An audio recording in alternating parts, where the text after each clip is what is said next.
সুনামগঞ্জে হিজবুত তাওহীদের উদ্যোগে আধুনিক রাষ্ট্র ব্যবস্থার শীর্ষক গোলটেবিল বৈঠক অনুষ্ঠিত। ভুল করি তাহলে আগামীতে ভয়াবহ দিনের রাজনৈতিক জীবন, রাষ্ট্রীয় জীবন, সামাজিক জীবন। বিশেষ প্রতিনিধি মোহাম্মদ আবুল কাশেমের পাঠানো প্রতিবেদনে বিস্তারিত।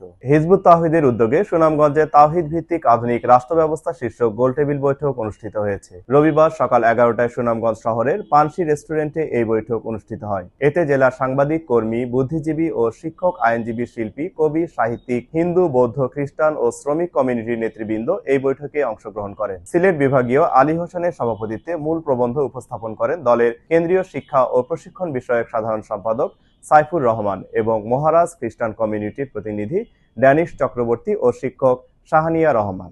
ইমাজিন করা যায় এই মামলা কবে নিষ্পত্তি হবে? গত 1-1.5 বছরে মামলার জট আরো বেড়েছে, ডে বাই ডে এটা বাড়ছে এবং এই বিচারের নিষ্পত্তি হয় না। 1 বছর, 1.5 বছর, 2 বছরে নিষ্পত্তি হয় না, যোগের পর যোগ চলে যায়। সাংবাদিক বন্ধুরা আমার সামনে উপস্থিত আছেন, সাগর রনির হত্যা সুরাহাকে এই পর্যন্ত হয়েছে? হয়নি। এরকম প্রমিনেন্ট পারসন, হ্যাঁ, তাদের ব্যাপারে এই অবস্থা, সাধারণ মানুষের বিচার কোথায়? আসলে এই ব্যবস্থা আজকে মুখ থুকে পড়েছে। বর্তমান বিচারিক ব্যবস্থার মামলা জট বাড়ছে বাড়ছে বাড়ছে, আর কোনো সুরাহা হচ্ছে না, হবে না।